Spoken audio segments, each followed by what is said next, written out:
ಒಬ್ಬ ಆಕ್ಟರ್ಗೆ ತಕ್ಕ ಹಾಗೆ ಪಾತ್ರನ ಬರೆಯೋದು ಆಕ್ಚುಲಿ ಸುಲಭ, ಆದ್ರೆ ಬರ್ದಿರೋ ಕಥೆಗೆ ತನ್ನನ್ನ ತಾನು ಅರ್ಪಿಸ್ಕೊಳ್ಳೋ ನಟ, ಡೈರೆಕ್ಟರ್ಸ್, ಆಕ್ಟರ್ ಅಂತ ಏನ್ ಹೇಳ್ತೀವಿ ಆ ರೀತಿ ಸಿಗೋದು ಬಹಳ ಬಹಳ ಕಷ್ಟ. ಸೊ ಆ ಲೆಕ್ಕದಲ್ಲಿ ರಾಮ್ ಚರಣ್ ಅವರು ನಿರ್ದೇಶಕರುಗಳಿಗೆನೆ ಒಂಥರ ವರ ಇದ್ದ ಹಾಗೆ. ಲೈಕ್ ಲಿಟ್ರಲಿ ಏನು ಎನರ್ಜಿ, ಏನು ಪರ್ಫಾರ್ಮೆನ್ಸ್ ಗುರು ಅದು, ಹಬ್ಬಾ. ಪೆದ್ದಿ ಇದು ಬುಚ್ಚಿ ಬಾಬು ಸನಾ ಅವರು ಡೈರೆಕ್ಟ್ ಮಾಡಿರುವಂತಹ ಚಿತ್ರ. ಇನ್ನು ಇದರ ಕಥೆ ವಿಚಾರಕ್ಕೆ ಬರೋದಾದ್ರೆ, ಹೆಸರಿಲ್ದೇ ಇರುವಂತ ಒಂದು ಊರು, ತಮ್ಮ ಗುರುತಿಗಾಗಿ ಪರದಾಡ್ತಾ ಇರುವಂತ ಅಲ್ಲಿನ ಜನ.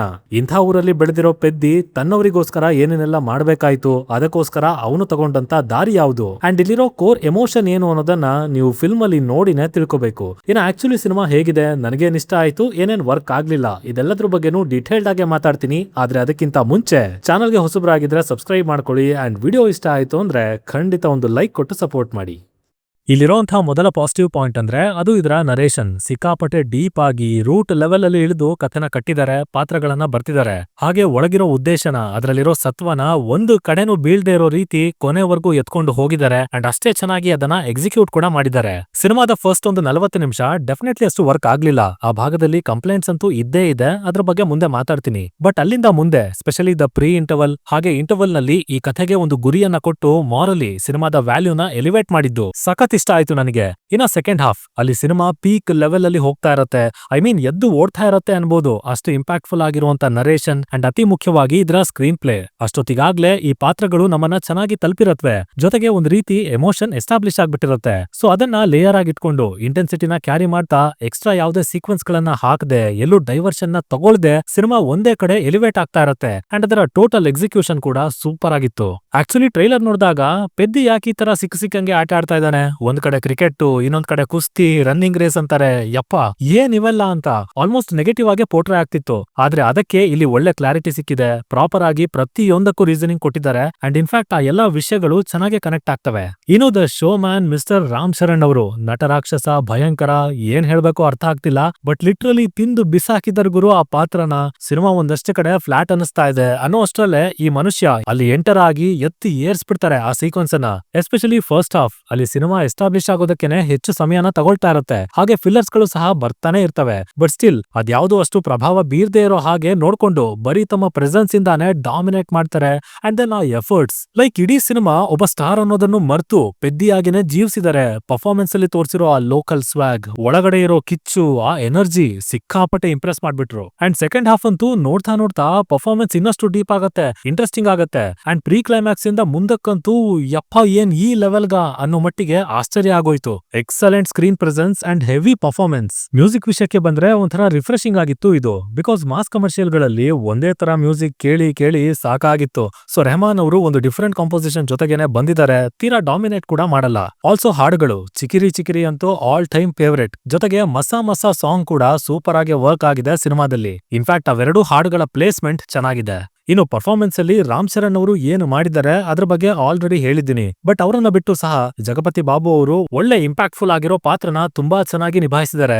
ಹಾಗೆ ಪರ್ಸನಲಿ ಒಂದಷ್ಟು ತೊಂದರೆಗಳು ಇದ್ರೂ ಕೂಡ ಶಿವಣ್ಣ ಅವರ ಪ್ರೆಸೆನ್ಸ್ ಖಂಡಿತವಾಗ್ಲೂ ಸಹಾಯ ಮಾಡಿದೆ ಸಿನಿಮಾಗೆ. ಇನ್ನು ಇದರ ಹೊರತಾಗಿ ಸ್ಪೋರ್ಟ್ಸ್ ಡ್ರಾಮಾ ಯಾಕೆ, ಅದರ ಪರ್ಪಸ್ ಏನು, ಅದನ್ನ ನೀಟಾಗಿ ಹೈಲೈಟ್ ಮಾಡಿದ್ದಾರೆ. ಪೆದ್ದಿ ಕ್ಯಾರೆಕ್ಟರ್ ಆರ್ಕ್ ಇಷ್ಟ ಆಗತ್ತೆ, ಎಮೋಷನಲಿ ಇಂಪ್ಯಾಕ್ಟ್ಫುಲ್ ಆಗಿದೆ.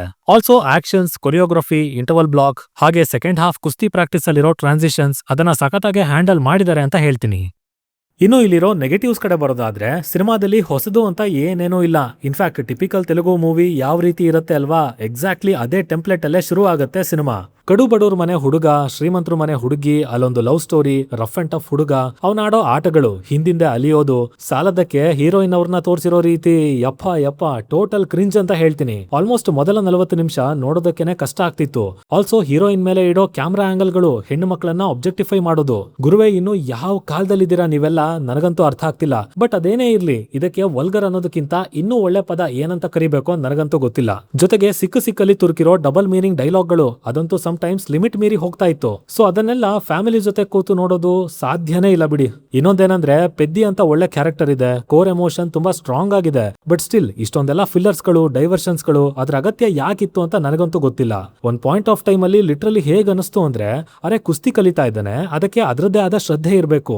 ಬಟ್ ಏನಿದು ಐಟಮ್ ಸಾಂಗ್ ಎಲ್ಲ ಹಾಕೊಂಡು ಕುಣಿತಾ ಇದ್ದಾರೆ, ಮನ್ಸಿಗೆ ಬಂದಂಗ್ ಮಾಡ್ತಾ ಇದ್ದಾರೆ ಅಂದ್ರೆ ನೋಡಿ, ಜಸ್ಟ್ ಇದು ಎಕ್ಸಾಂಪಲ್ ಅಷ್ಟೇ. ಫಿಲ್ಲರ್ಸ್ ಗಳನ್ನ ಹಾಕಿ ಸ್ಟ್ರಾಂಗ್ ಎಮೋಷನ್ ಇರೋ ಕಥೆನ ಎಷ್ಟು ಕೆಟ್ಟದಾಗಿ ಹಾಳು ಮಾಡಿದ್ದಾರೆ ಅನ್ನೋದಕ್ಕೆ. ನೋಡೋದಕ್ಕೆ. ಇನ್ನು ಪೆದ್ದಿ ಮತ್ತೆ ಅಪ್ಪಲಸೂರಿ ಈ ಎರಡೂ ಪಾತ್ರನ ಬಿಟ್ಟು ಬೇರೆ ಯಾರಿಗೂ ಒಳ್ಳೆ ರೈಟಿಂಗ್ ಇಲ್ಲ, ಎಲಿವೇಶನ್ ಇಲ್ಲ, ಪ್ರಾಪರ್ ಕ್ಲೋಸರ್ ಅಂತೂ ಕೊಟ್ಟೇ ಇಲ್ಲ. ಹೀರೋಯಿನ್ ಕ್ಯಾರೆಕ್ಟರ್ ಅಂತೂ ಟೋಟಲಿ ವೇಸ್ಟ್ ಅದು. ಇನ್ನು ಶಿವಣ್ಣ ಅವರ ಪಾತ್ರನೋ ಅದರಲ್ಲಿ ಇಂಪ್ಯಾಕ್ಟ್ ಇಲ್ಲ, ಮಾರಲಿ ಆ ಕ್ಯಾರೆಕ್ಟರ್ಗೆ ಒಂದು ಆರ್ಕ್ ಅಂತ ಇಲ್ಲ, ಲೇಯರ್ ಇಲ್ಲ.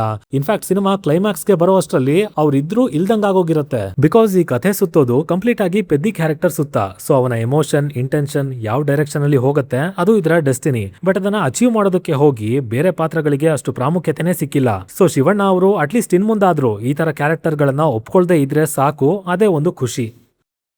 ಟೋಟಲ್ ಆಗಿ ಇದೊಂದು above average to decent watch cinema ಅಂತ ಹೇಳ್ತೀನಿ. ಕೋರ್ ಎಮೋಷನ್ ಚೆನ್ನಾಗಿದೆ, ಅದನ್ನ ಅರ್ಥ ಮಾಡಿಸಿ ಇಂಟ್ರೆಸ್ಟಿಂಗ್ ಆಗಿ ಎತ್ಕೊಳ್ಳೋದಕ್ಕೆ ಬಳಸಿರೋ ಅಪ್ರೋಚ್ ಕೂಡ ಇಷ್ಟ ಆಗುತ್ತೆ. ಅಂಡ್ ಎಸ್ಪೆಷಲಿ ರಾಮ್ ಚರಣ್ ಅವರು ನಮ್ಮನ್ನ ಅಲ್ಲಾಡೋದಕ್ಕೂ ಬಿಡಲ್ಲ, ಅಷ್ಟು ಒಳ್ಳೆ ಪರ್ಫಾರ್ಮೆನ್ಸ್ ಕೊಟ್ಟಿದ್ದಾರೆ. ಬಟ್ ಫಿಲ್ಲರ್ಸ್ ಗಳು ಜಾಸ್ತಿ ಆಯ್ತು, ಡಬಲ್ ಮೀನಿಂಗ್ ಡೈಲಾಗ್ಗಳು, ಹಾಗೆ ಟಿಪಿಕಲ್ ತೆಲುಗು ಫಿಲ್ಮ್ ಟೆಂಪ್ಲೇಟ್ ಅಷ್ಟಾಗಿ ಇಷ್ಟ ಆಗ್ಲಿಲ್ಲ ನನಗೆ. ಎನಿವೇಸ್, ಇನ್ನ ನಿಮ್ಮಲ್ಲಿ ಯಾರಾದ್ರೂ ಆಲ್ರೆಡಿ ಈ ಸಿನಿಮಾನ ನೋಡಿ ಆಗಿದ್ರೆ ಇದು ನಿಮ್ಗೆ ಯಾವ ತರ ಅನುಭವ ಕೊಡ್ತು ಅನ್ನೋದನ್ನ ಕೆಳಗಡೆ ತಪ್ಪದೇನೆ ಕಮೆಂಟ್ ಮಾಡಿ ತಿಳಿಸ್ಬಿಡಿ. ಡಿಸ್ಕಷನ್ ಮಜವಾಗಿರುತ್ತೆ. ಸೈನಿಂಗ್ ಆಫ್, ಲಿಖಿತ್.